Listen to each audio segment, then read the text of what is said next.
અમારા જોડિયા તાલુકો અને તાલુકાના સમાવિષ્ટ ગામોમાં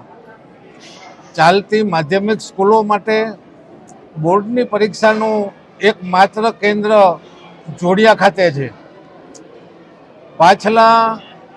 2010થી જોડિયામાં જમવા માટેની નાના બાળકો અને વિદ્યાર્થીઓ માટેની કોઈ વ્યવસ્થા નથી. અહીં કોઈ હોટલ પણ નથી. એવા સમયે હેમંતભાઈ રામભાઈ માડમ ચેરિટેબલ ટ્રસ્ટ અને એમના અધ્યક્ષતા અને અમારા સાંસદ બેન શ્રી પૂનમબેન માડમની આર્થિક સહયોગ અને પ્રેરણાથી આ તાલુકાના વિદ્યાર્થીઓ અને વિદ્યાર્થીની બહેનો અને પરીક્ષા આપવા આવતા વાહન ચાલકો તથા વાલીઓ માટે થઈ અને જમવાની ખૂબ જ અગવડતા પડતી.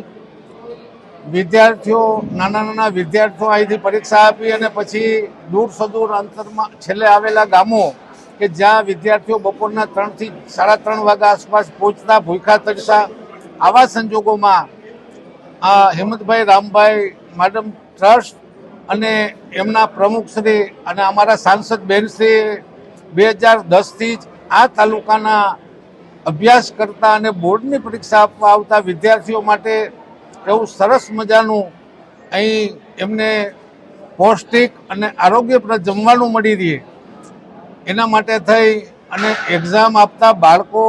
અને વિદ્યાર્થીનીઓ તો ખરી જ, પણ એમને લઈને આવતા વાહન ચાલકો, ભેગા આવતા સ્કૂલના શિક્ષકો અને એ તમામ માટે થઈ અને અંદાજે પાછલા 2010થી જ, કારણ કે અહીં આ વ્યવસ્થા બેન દ્વારા કરવામાં આવી ત્યારથી જ અમે અહીં રસોડા ઉપર અવારનવાર આવતા હોઈએ છીએ, અહીં હાજર પણ હોઈએ છીએ. ત્યારે ખૂબ જ સરસ મજાની વ્યવસ્થા અને અંદાજે એવરેજ 500 કરતાં દરરોજના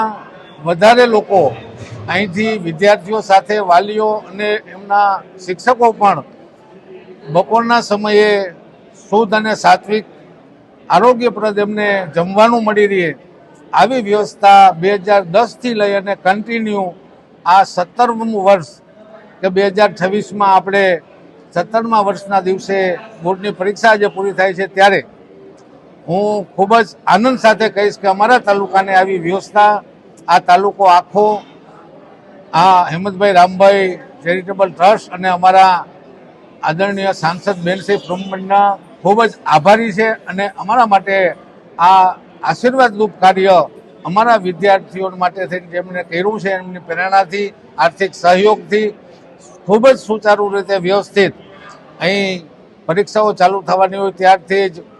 પ્રવીણ કાકા છે, ભૂતકાળમાં દિલીપભાઈ આવતા અને સ્થાનિકેથી ભગુભાઈ અને બાપભાઈ કારિયાના બધા સ્વયંસેવકો ખૂબ જ સારી રીતે અહીંથી વ્યવસ્થા પણ થાય છે. અને એ જ 2010થી જે ઉત્સાહથી ચાલુ કરવામાં આવ્યું હતું એને એ ઉત્સાહ અને ભાવથી આ તાલુકામાં સુંદર વ્યવસ્થા આ ટ્રસ્ટ દ્વારા અને આદરણીય બેનશ્રી દ્વારા કરવામાં આવી રહી છે. જે અમારા તાલુકાના અભ્યાસ કરતા નાના જે વિદ્યાર્થીઓ છે અને બોર્ડની પરીક્ષામાં ખાસ કરીને આપણે સૌ જાણીએ છીએ કે વખતે વિદ્યાર્થી સ્ટ્રેસમાં હોય, માનસિક બોજો હોય, એવા સમયે એને ખૂબ અહીંથી આશીર્વાદરૂપ ભરપેટ સાત્વિક અને પૌષ્ટિક ખાવાનું સારા વાતાવરણમાં મળે છે. અને અંતમાં છેલ્લે દિવસે હું બેનનો એ પણ આભાર માનું કે ભાગ્યે જ ક્યારેય કોઈ એવું નથી બન્યું કે છેલ્લા દિવસે આ તાલુકાના તમામ ક્ષેત્રના આગેવાનો અહીં તાલુકા મથકે ગવર્મેન્ટ ઓફિસમાં જોબ કરતા અધિકારીથી માંડીને કર્મચારીઓ આ તમામને પણ આ વિદ્યાર્થીઓને જેવું જમાડે છે એની બદલીમાં જેમ આર્મીમાં બડાખાના હોય છે એક દિવસ, એવું બડાખાનાનો પ્રોગ્રામ છેલ્લા દિવસે આ ટ્રસ્ટ દ્વારા અને બેન દ્વારા રાખવામાં આવે છે. જેમાં તાલુકાના સરપંચશ્રીઓ અને તમામ પક્ષના આગેવાનો અને અધિકારીઓ પણ આ પ્રોગ્રામમાં બધાને છેલ્લા દિવસે પરીક્ષાઓ પૂરી થતી હોય તે દિવસે જમાડવામાં આવે છે. જે પણ એક સમરસની ભાવનાનું ખૂબ જ સારું વાતાવરણ બેનના ટ્રસ્ટ મારફતથી ઊભું થાય છે. એટલે ફરીને પણ આ ટ્રસ્ટ અને એમના આદરણીય પ્રમુખશ્રી પૂનમબેન માડમનો આ તાલુકાની જનતા વતી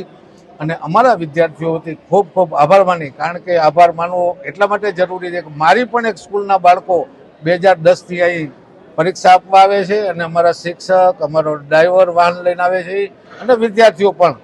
અહીંયા જ 2010થી લઈને આજ સુધીમાં અહીંયા જ જમે છે. એટલે ફરીને પણ આ હેમંતભાઈ રામભાઈ માડમ ટ્રસ્ટ અને આદરણીય પૂનમબેન માડમનો ખૂબ ખૂબ આભાર માની મારી વાત પૂરી.